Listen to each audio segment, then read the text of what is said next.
तो नमस्कार प्यारे स्टूडेंट। आज की इस वीडियो में देखेंगे हम बोर्ड एग्जाम 2026 के लिए गणित का एक अति महत्वपूर्ण प्रश्न जो हर बार बोर्ड एग्जाम में 5 अंक का पूछा जाता है। इसलिए वीडियो को आप अंत तक देखते रहिए। यदि आप इस वीडियो को अंत तक देख लेते हैं तो इस प्रकार से जितने भी प्रश्न बन सकते हैं वो आप आसानी से बना सकते हैं। तो जैसा कि आप प्रश्न देखेंगे, प्रश्न क्या है? प्रश्न है कि सिद्ध कीजिए कि √3 एक अपरिमेय संख्या है। हमें सिद्ध करना है √3 एक अपरिमेय संख्या है। तो ऐसे क्वेश्चन को कैसे हल करते हैं? तो ऐसे क्वेश्चन को हल करने के लिए हमेशा मानते हैं, लिखेंगे सोल्व, हमेशा इसका विपरीत मान लेंगे। माना कि √3 इसने बोला है अपरिमेय संख्या, तो हम क्या मानेंगे? परिमेय संख्या मानेंगे। इसका हमेशा विपरीत मानते हैं, मानेंगे √3 एक परिमेय संख्या है।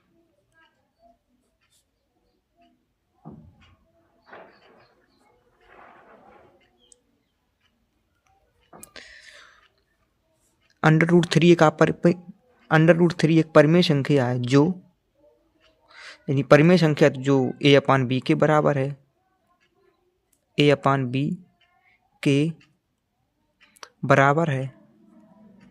तो लिख देंगे एक a/b के बराबर, तो लिखेंगे √3 बराबर a/b, और जहाँ पर a और b है सहभाज्य संख्याएं लिख देंगे। जहाँ a व b सहभाज्य संख्याएं,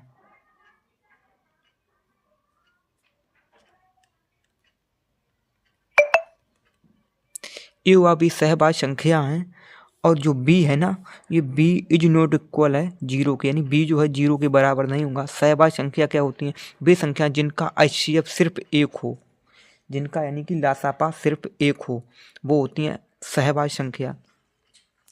तो अब क्या करेंगे? अब हम दोनों पक्षों का वर्ग कर देंगे, करेंगे वर्ग, लिखेंगे दोनों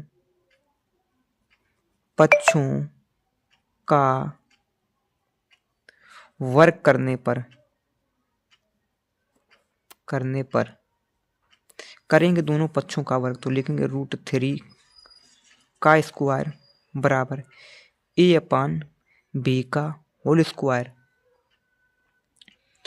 तो रूट, यहाँ स्क्वायर से रूट कटेगा, यहाँ पर क्या बचेगा? सिर्फ 3 बराबर, ये क्या बचेगा? a²/b²। तो इस b को इधर भेजेंगे और 3 को इधर लाएंगे, तो b को इधर लाएंगे तो b² बराबर a² इधर, इसको इधर भेजेंगे तो कहाँ पर आएगी? भाग में, तो 3 यहाँ पर।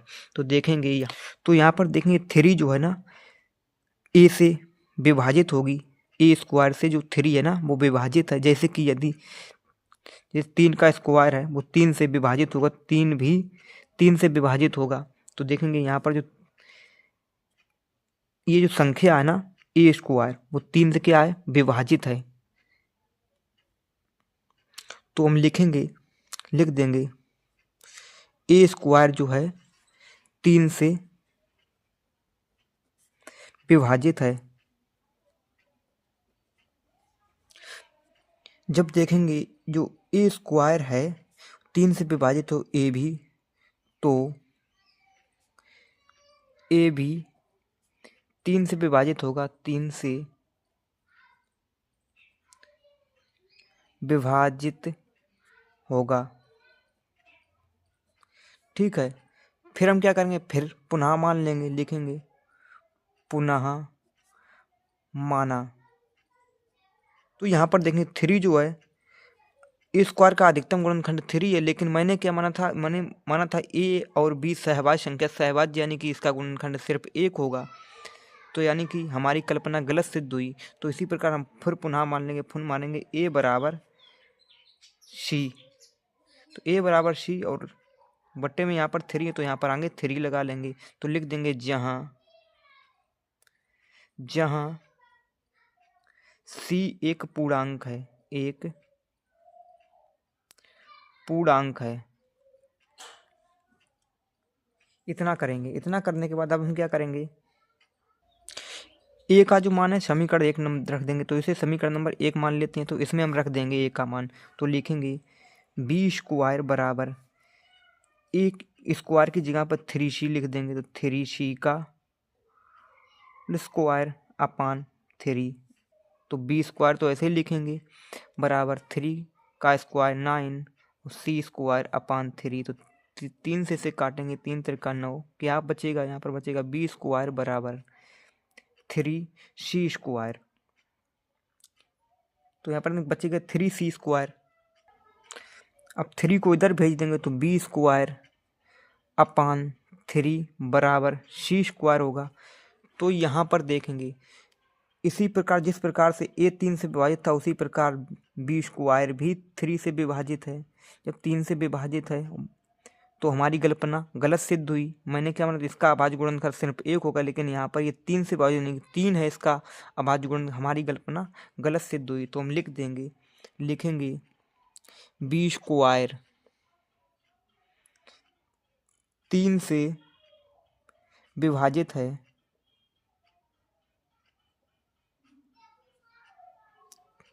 है तो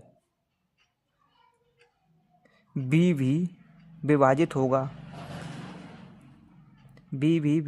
होगा 3 से विभाजित होगा। अतः हम कह सकते हैं कि हमारी कल्पना जो मैंने मानी थी वो गलत सिद्ध हुई। अतः हम कह सकते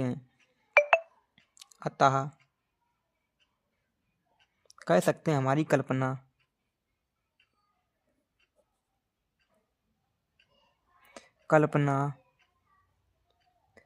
गलत सिद्ध हुई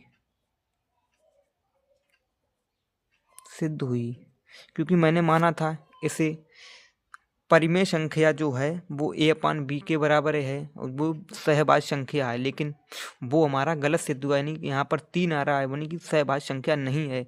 तो हम लिख देंगे अतः, इसलिए लिखेंगे अतः √3 एक अपरिमेय संख्या